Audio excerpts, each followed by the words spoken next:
有王一博在旧金山机场被偶遇后，看到有图有真相的我们，瞬间兴奋了。可是随即而来的就是各种小编上线，一个王一博带旧金山吃火锅的话题冲上热搜，引发大家的讨论。各种听闻下，各种阐述中，居然没有任何一张图，真是搞笑到无语。没想到全世界都在偶遇王一博，唯有我遇不到，只因一点不会抢热度。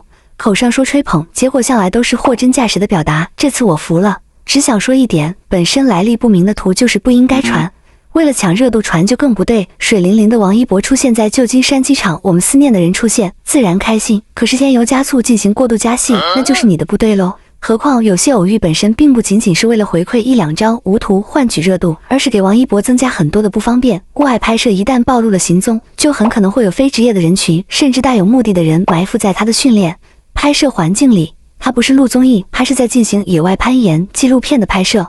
野外攀岩是以攀登者自身的注意力、忍耐力、体力、决断力、技术、胆识为全部依托的需要安静的运动。这项运动的拍摄环境为了不打扰攀登者的注意力和临场判断，以避免发生任何意外，连摄影师要不要全程跟拍或者不用无人机跟拍都要权衡很久，并提供全线细节拍摄方案。什么在旧金山吃火锅，什么在咖啡厅喝咖啡的桥段，无图无真相，全凭一张嘴随口而出，居然还有人会相信。说到底就是因为王一博在外，大家想念他而已，可是一切适度就好了。我们的王一博真是处处开瓶热，哪里都有他的身影。歌曲《青春踏路者》真是主流的心头爱，从5·4青年节到大大小小的考试季、毕业季，这首歌无数不在。从考试到志愿的填报，一路为学生们保驾护航。都说王一博是小福星，此刻幸运之星具象化。与其听那些不明真相的小道消息，不如听着他的歌，一路去看下大千世界。王一博带我们看世界。一路上的风景真的让我们学习到太多，大好河山在脚下，更触发我们对内在自我的审视。别说主流这么追捧，各大圈层这么喜欢，确实这个顶流做的是超前的、有价值有意义。很想说一点，王一博拍摄的纪录片《探索心境2》，这是他的工作，不是去玩。他大体会在11月份跟我们见面，携手的是奥斯卡纪录片导演，合作的是各种运动大神，已经拿下第世界的泰利奖金奖，这远比一部没有水花的国偶剧的价值高太多。直到看见王一博出演的影片被印度军事专家拿出来研究，才知道他的作品有多出圈。印度专家在谈到中国和巴基斯坦的空中力量时，专门提到了王一博主演的电影《长空之王》。这部电影不仅呈现了试飞员的群体工作状态，更是让中国人引以为傲的歼20真实现身，让其他国家看到我们国家的强大。歼20战机对我们国家的国防事业有重要意义，助力我们国家在世界战机领域步入顶尖的行列。 On Amazon, it's a very and it's called Born to Fly.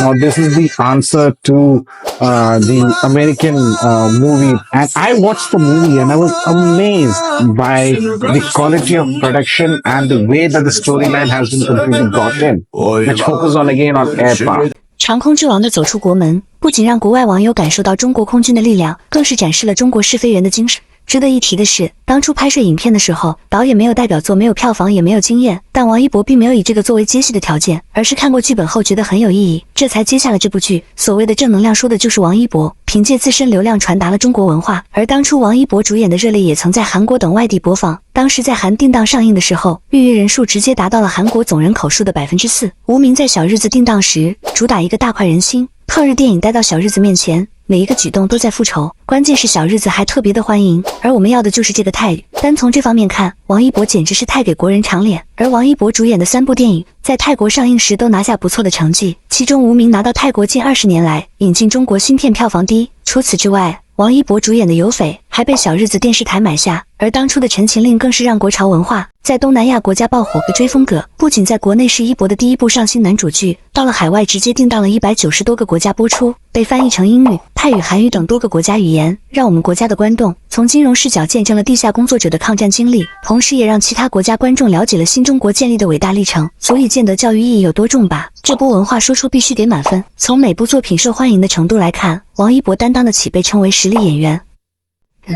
是表面逆来顺受扮猪吃虎，高智商腹黑纯情小茶茶魏若来，肉嘟嘟嘴唇一尖，我很委屈。我为什么不能参加培训啊？黄秘书嫉妒心作祟，有意使绊。职场新人未过来，刚入职便遭遇职场霸凌，杂七杂八的事需要你去做，培训课不让你上。考核你还是要参加的，考核不过当场辞退。你看他言听计从，小心翼翼，事事上先，让倒水倒水，让寄信寄信，中间死了至亲，晚上埋尸半宿，一夜之间无功弱小的纯情小奶狗心灵遭受重创。可是第二天醒来，眼含绿化的他还得照样倒2班电车去上班，够惨的了吧？你以为他满腹心事，上课走神被抓包，落课太多，日常考核垫底，职场生涯首秀恐危。可紧接下来，这个高智商的纯情腹黑小茶茶就会给你上一课，告诉你什么叫深藏不露。业务考核中，狂妄的黄秘书以一敌众，妄图一网打尽。瑞瑞来纯情小狗眼默默旁观，大 boss 让他比试一下，他先是诺诺的把状给告了。黄秘书之前说了，我是您的私人助理，需要24小时待命，所以有些课程我确实也没有补上，所以我就算了吧。4两拨千斤的戏码，这就上了。你吧。听您的，先生，您说比什么就比什么。每日结算是最能体现业务能力的环节，既要快还得准。你以为被黄秘书使绊的魏若来真是一个任人宰割的小羔羊，不明白黄秘书的补录里卖的什么药，这才是高智商学霸的真实操作。白天一就是唯命是从，扮演内的业务考核垫底，唯唯诺诺的打杂小工；夜晚就是在你看不见的地方精准查漏补缺。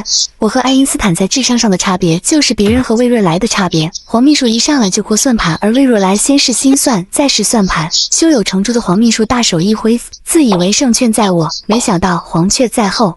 你做了1周的结算，我们纯情小茶茶用1周的结算对他1天的，而且时间上相差无几。你说这不是秒杀是什么？魏若来用事实告诉你，什么是智者蛰伏后的爆发，含蓄内敛，深藏不露。原来智者啥也不说，只在结果上亮现，要的就是一鸣惊人。题外话，这不就是王一博吗？这就是我们扮猪吃虎、高智商、腹黑纯情小茶茶魏若来。对了，他卖萌也有一套哦。你的选择是什么？先生，我还做您的助理。